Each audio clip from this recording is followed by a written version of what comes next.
ጋር የሚታያቸው ወረቀቶች የሮማኒያ ኤምባሲ ከህገወጥ ደላሎች ጋር በመሆን ከተለያዩ የክልል ከተሞች ከ6000 ሰው በላይ ወደ 1 ሚሊዮን ብር ዘርፎ ሲበቃቸው ኤምባሲው ኬንያ ገብቻለሁ ብሏል። በጣም ነው የሚገርመው።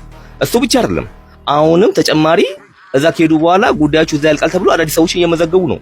እዚህ ያሉ ምንድነው የሚያደርጓቸው?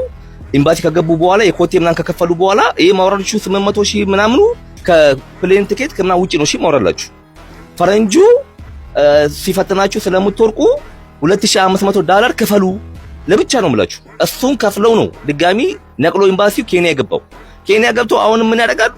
እዛ የኮቴ ጉዳያቸው እንደ አዲስ ይታያል እየተባለ ብር ድጋሚ እየሰበሰበ ነው የምላችሁ። ይሄ ነገር ለፌደራል ፖሊስ፣ ለውጭ ጉዳይ ሚኒስቴር፣ ለክቡር ጠቅላይ ሚኒስትር እንዲደርስ ሼር ኮፒ ሊንክ ሪፖስት አድርጉልን። እኛ የሀገር ውስጥ ሌቦች አሉ እነሱን እንታገላለን አለበቃ ብሎ በኤምባሲ ደረጃ ሲሆን ደግሞ በጣም ያሳዝናል። አገሪቷ ሰው እንደሌላት ህዝቡ እየተዘረፈ ነው የምላችሁ። እንዴ እስከ መቼ ነው እናንተ ደግሞ የምትዘረፉ ሰዎች? ደግሞ አቁሙ፣ ቆም በሉ፣ ጠይቁ። እንዴ ድብቅ አይደለም። ባይገርማችሁ ይሄ ስራ ሲሰራ የነበረው ኤምባሲው በር ላይ ህገወጥ ደላሎች አሉ ቆመው በዛ ጋር ስታልፉ ሮማኒያ እያሉ እንደ ታክሲ እየጠሩ ነው ሰውን ሲዘርፉት የነበረው። ይሄ የሚታወቅ ነገር ነው። ስለዚህ ሌሎች ኤምባሲዎችም እዚህ ጉዳይ ውስጥ እንደዚህ አይነት ነገሮች ሊኖሩ ስለሚችሉ መንግስት ተገቢውን ክትትል ማድረግ ይገባል። እናንተ ህብረተሰቡ መጠንቀቅ አለባችሁ። ህገወጥ የሰው ዝውውር በኤምባሲ ደረጃ ሲሆን በጣም ነው የሚያሳዝነው። አመሰግናለሁ። ሰበር ዜና አለ። ሮማኒያ ኤምባሲ በኢትዮጵያ 6000 ኢትዮጵያውያንን ምን አረጋቸው? በፊት ግን ሌዊ አዲስ የቲክቶክ አካውንት ከፍቷል። ከስር ሜንሽን ያደረኩላችሁ የሌዊ አካውንት ነው።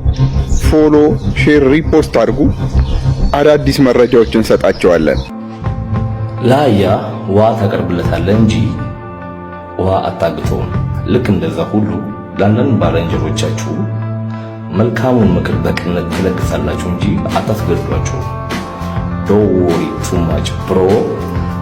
አመሰግናለሁ። ሮማኒያ ኤምባሲ በኬንያ ምን እያደረገ ነው? Story, Romania has recalled its ambassador to Kenya and apologized after he compared Africans to monkeys. Dragos Tigao made the comments during a meeting at a UN building in Kenya's capital, Nairobi, on April 26th. His behavior was first made public on Thursday by former foreign ኢትዮጵያውያንስ ከኢትዮጵያ ወደ ኬንያ ሄደው ሮማኒያ ኤምባሲ ቪዛ እያገኙ ነው ወይ?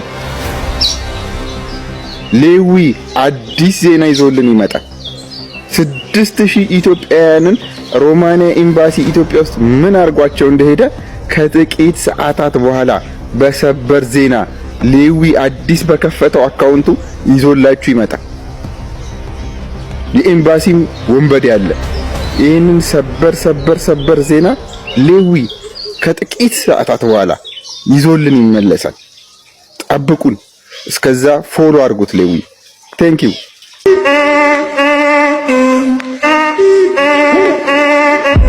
El ritmo te lleva a mover la cabeza y empezamos como es.